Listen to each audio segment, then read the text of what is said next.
Here's how you can eat twice the amount of food and lose twice the amount of weight. When you understand the difference between calorie-dense foods and nutrient-dense foods, your weight loss journey will change forever. This is the exact strategy that took Thomas from 280 pounds to 240 pounds in 6 months while eating more food than he's ever eaten in his entire life. Here's 100 calories of popcorn versus 100 calories of circus animal cookies. Here's 100 calories of veggie chips versus 100 calories of rice cakes. Here's 100 calories of tortilla chips versus 100 calories of a tortilla. Here's 100 calories of vegetables versus 100 calories of pasta. Here's 100 calories of rice versus 100 calories of mangoes. Here's 100 calories of egg whites and 100 calories of ahi. Here's 100 calories of peanut butter and 100 calories of olive oil. In today's video, I'm going to show you exactly why this is so important if you want to lose weight at a sustainable rate and keep it off. As you can tell, 100 calories of different food groups is going to be completely different across the board, and understanding this difference is everything. Let's say you go to caloriecalculator.com or MyFitnessPal and you figure out exactly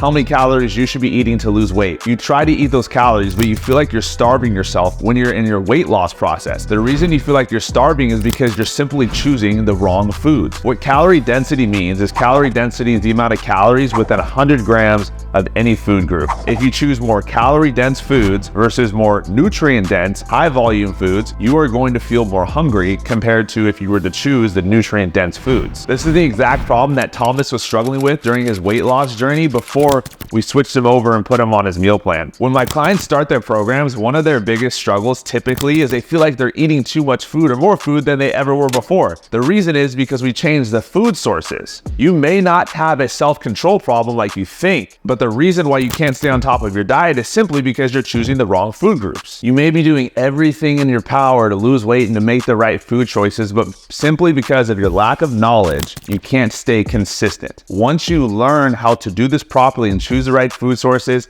weight loss is going to be a breeze. Are all calories created equal? Yes and no. Let's say, for example, a lot of people think veggie chips are super healthy and low in calories, but veggie chips compared to 100 calories of popcorn are a vast difference. Let's say most of your calories come from calorie-dense foods like veggie chips, peanut butter, or tortilla chips. What's going to happen is you're going to be a lot more hungry. You're going to have less energy. You're going to have an increased chance of losing muscle mass because you're not eating as much protein. Your metabolism is going to be slower, and you're going to miss out on some good micronutrients. When you choose calories from more nutrient-dense foods, you're going to be able to eat more food for less calories, which in turn is going to fill you up. You're going to be able to have more fiber, which also fills you up, a lot less sugar, and a lot more micronutrients. To break down your calories, we have 3 different macronutrients: proteins, carbs, and fats. Fats are the highest amount of calories, but fats don't make you fat. As long as you choose the right ones, you're going to be good to go. I'm going to break down each macronutrient and talk about the different calories within the different food groups. Most people have no idea how much they're actually eating when it comes down to the calories they're consuming. This right here is 100 calories of peanut butter. No one eats 100 calories of peanut butter unless you're actually tracking it.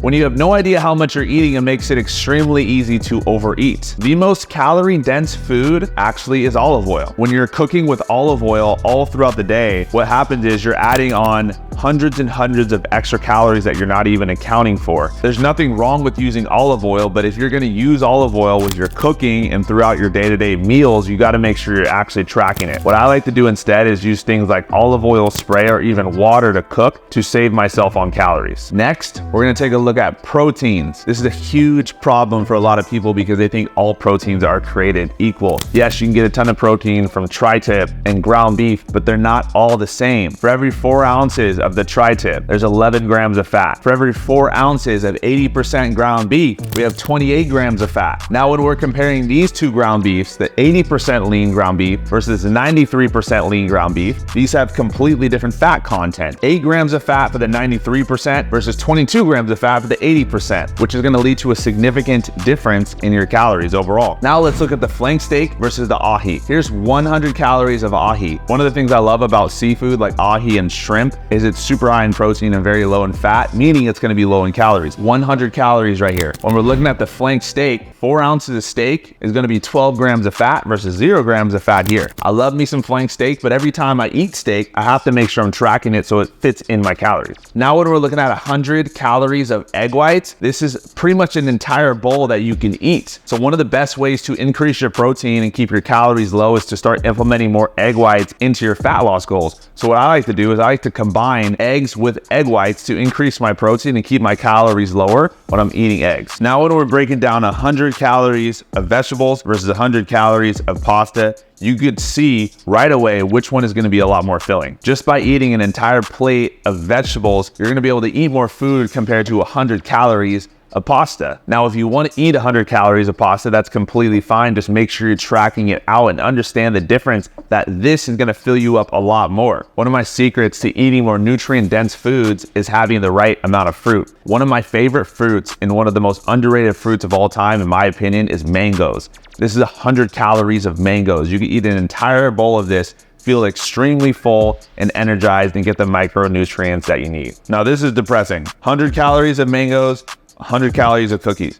You tell me which one you will be more filled up by. Not only is this a difference in calories, but it's also a difference in the micronutrients. You're gonna get a lot more filled by eating something that's nutrient dense, such as mangoes, versus eating something that's dense in processed sugar that you don't need, that's gonna lead you crashing later on in the day. So if you wanna optimize your performance and lose more weight, then you have to choose more nutrient dense foods. So when you're choosing which foods to eat, here is the exact ratio that I like to tell my clients so they can still flexibly diet and fit their favorite foods in, like peanut butter, cookies, pasta, etc., and still lose weight at the same time. You need to focus 90% of your foods on nutrient-dense foods. That gives you a 10% flexibility to fit in those calorie-dense foods that you love. Things like cookies, pasta, the cake. When you have this ratio of 90% nutrient-dense foods and 10% more flexible calorie-dense foods, like Thomas was able to do, you're gonna be able to lose fat with ease and eat more food than you've ever eaten in your entire life. By having this 90-10 ratio of nutrient-dense foods to calorie-dense foods, this is going to help fix your relationship with food to make sure you're eating your favorite foods and getting results at the same time. Eat the foods you enjoy, still get results, and this is how you create a healthy lifestyle. If you got value from this video, make sure you like this, comment below, and subscribe for more future content.